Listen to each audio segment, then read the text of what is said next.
এবার সুদখোরের মনের মধ্যে চিন্তা, কাউরে একজন রে বগা বানাইতে হবে, মুরগা বানাইতে হইব। কি বানাইতে হইব? মুরগা বানাইতে হইব। আমি 50 টাকা খরচ করলে 50 টাকা পাওয়ার আশা করতে হইব।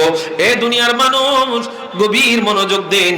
এই সুদখোরের বাচ্চা নামাজিরে ডাক দিয়া কয়, দোস্তরে দোস্তরে দোস্তরি, অনেক দিন পরে তোমার সাথে সাক্ষাৎ, ভালো মন্দ খোঁজ খবর লইয়া একেবারে বন্ধুর মনের মধ্যে ঢুইকা গেছেন। এবার কয়, বন্ধুরে অনেক দিন পর তোমারে পাইলাম, আমাদের আড্ডা বাজারের মধ্যে নতুন কাঁঠালের গাড়ি আসছে, দোস্ত চলো চলো, তুমি 50 আমি 50, 100 টাকা দিয়ে একটা কাঁঠাল কিনা দোনো বন্ধু ভাঙ্গা খাই।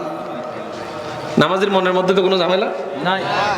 নামাজি কয়, ঠিক আছে দোস্ত, তুমি 50 আমি 50, 100 টাকা দিয়ে কাঁঠাল কিনবো। দুই বন্ধু বাজারে গেলেন, 100 টাকা দিয়ে নতুন সিজনের কাঁঠাল কিনলেন। কাঁঠালটা কিনা এবার এই ঈদগার মধ্যে আসছে কাঁঠাল খাওয়ার জন্য। ঈদগার মধ্যে দুই বন্ধু কাঁঠাল খায়। কাঁঠাল খাইতে যাই, এবার সুদখোর একটা পরামর্শ দেয়, দোস্তরে একটা প্রতিযোগিতা হোক। কি প্রতিযোগিতা? যে বেশি কাঁঠাল বেশি খাইবো, যার সামনে বিসি বেশি পাওয়া যাবে সে 100 টাকা জরিমানা দিবে। কারে? যার সামনে কম। যার সামনে, বুঝেননি কথা? যার সামনে কম। নামাজি কয়, ঠিক আছে। নামাজি বান্দা আর সুদখোর দুই বন্ধু কাঁঠাল ভাঙলেন। কাঁঠাল ভাঙ্গা দুনো বন্ধু খায়। সুদখোররা চিন্তা করে, সব বিচি যদি সামনে রাই ধরা খায়া যাবো, কিছু বিচি পেটের ভিতরে, কিছু বিচি সামনে। আর নামাজিয়ে তার মনের মধ্যে ঝামেলা আসেনি, সব বিচি সামনের মধ্যে রাখে। এবার খাবার শেষ, দোস্ত গনেন না, আপনি নামাজি মানুষ, আপনি এত বরকত আছে, গনেন। এদিক দিয়ে মুলাফান দোস্তরে দিতে আস, নামাজিরে দিতে আস। বন্ধু গনেন, গনতে যায় দেখে নামাজির সামনে এবার কাঁঠালের বেশি বেশি। নামাজি কথা মতন কোন তর্কাতর্কি নাই, পকেট থেকে 100 টাকা বাইর কইরা ওই সুদখোরের বাচ্চারে দিয়া দিছে।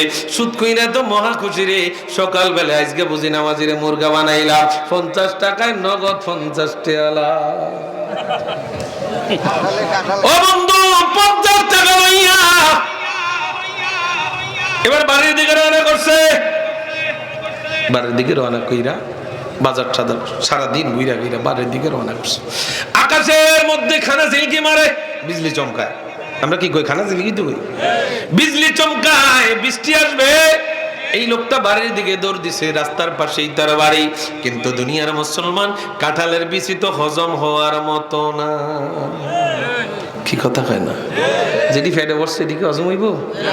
দুনিয়ার মানুষ পেটেও চাপ দিছে, ঘরের কাছেও গেছে। ঘরের কাছে যায় আর বাথরুমে যাওয়ার সুযোগ হয় নাই, রাস্তার পাশেই তিনি টয়লেট বানায়া ফেলছি। জগতের মানুষের আরে রাত্রিবেলায় বৃষ্টি হইছে, সব ময়লা ধুইয়া নিয়ে গেছে।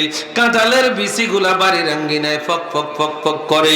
স্ত্রী নামাজ পড়িরা ঝাড়ুটা হাতে বাড়ির আঙ্গিনা ঝাড়ু দিতে যায়, দেখে রাস্তার পাশে কাঁঠালের বিচি পইরা রইছে। মহিলাটা নামাজে চিন্তা তার পজিটিভ। এই মহিলা চিন্তা করে, হায় রে, গতকালকে বৃষ্টি ছিল, তুফান আসছিল, বাজার থেকে কেউ মনে হয় বাজার করে যাওয়ার সময় বৃষ্টির দৌড়ানির কারণে বাজারের ব্যাগ ফাইটা মনে হয় কাঁঠালের বিচিটি নিচে বইরা গেছে, নেয়ার সুযোগ পায় নাই, বৃষ্টির কারণে দৌড় দিছে। আয় হায় আয় হায়, এই চিন্তা কইরা কইরা এবার মহিলা কাঁঠালের বিচিগুলারে হাতের মধ্যে তুইলা নিছে, নিয়ে এবার কুচি কুচি কুচি কুচি কইরা কাটছে। কাইটটা মাগুর মাছ দিয়া ফাঁকাইছে। সুদখোরের বাচ্চায় তো ঘুমের থেকে উঠতে কয়, খানা রেডি নি? রেডি, আসেন, ওয়েলকাম, টেবিলে আসেন। টেবিলে নিছে, খানা রেডি। খানা খাইছে মন মতন। খানা খাওয়ার পরে যত ঘটনা সব স্ত্রীরে কয়, স্ত্রী, এই বছর তো কাঁঠাল কিনলাম না, বিচি পাইলি কই? এই স্ত্রী, গত 2 বছরও তো কাঁঠাল কিনলাম, আমার বাপ দাদা 14 গোষ্ঠী কাঁঠাল কমে খায়। কাঁঠাল কম খাবেন না লোক আছে না, কিন্তু কাঁঠালের বেশি শুটকির ভর্তা খাবেন না, আমার মতন অনেক পাগল আছে। কি কথা? কাঁঠালের বেশি ভর্তা মজার না? বাজারে তো বিচি কিনতে পাওয়া যায়। তো মহিলাটা বিচিগুলা লইয়া এবার সব কিছু পাকাই এবার খাওয়াইছে। খাওয়াই এখন স্ত্রীর জিজ্ঞা, স্ত্রী, কাঁঠাল তো কিনলাম না, বিচি ফাইছত কই? কয়, স্বামী গো, কে ভালো হয়েছে না? না, জব্বর টেস্ট হয়েছে। বিচি ফাইছত কই? কয়, স্বামী গো, কালকে বৃষ্টি হয়েছে না, তুফান হয়েছে, মনে হয় বাজার থেকে কেউ যাবার সময় বাজারের ব্যাগ ফাটটা এই মনে হয় বিচিগুলা নিচি পড়ছে, আমি এগুলার কুড়ে আইন না মাগুর মাছ দিয়ে ফাঁকাইছি। কে ভালো হয় নাই? কয়, ভালো হয়েছে, একবারে খানা 2 বার খাওয়াইছে। একবারের খানা একবারের খানা ওই স্ত্রীর খানা একে রইছে, কিন্তু একবারেরটা আপনি কাউকে ঠকাবেন, আল্লাহ আপনাকে ঠকাবে। কথা বলেন ঠিক কিনা? আপনি কারোর জন্য গর্ত করবেন, আল্লাহ আপনার জন্য গর্ত করবে। আপনি কারোর জন্য আপনি গর্ত খুঁজবেন, আপনি কারোর অপকার করতে চাইবেন, আল্লাহ একজন আছে কিন্তু হকের হাকিম। কথা বলেন ঠিক কিনা? অতএব বাবারা আমার, যতদিন আল্লাহ আমাদেরকে বাঁচিয়ে রাখে হক এবং হালাল মতো যেন আল্লাহ চলার তৌফিক দিয়ে সকলে পড়ি আমিন। আমার নবীজির আদর্শে নামাজ ছিল কিনা? জোরে বলে। তাহলে নামাজ পড়তে হবে কি হবে না? আমার নবীজির স্ত্রীদের মধ্যে, আম্মাদের মধ্যে পর্দা ছিল কি ছিল না?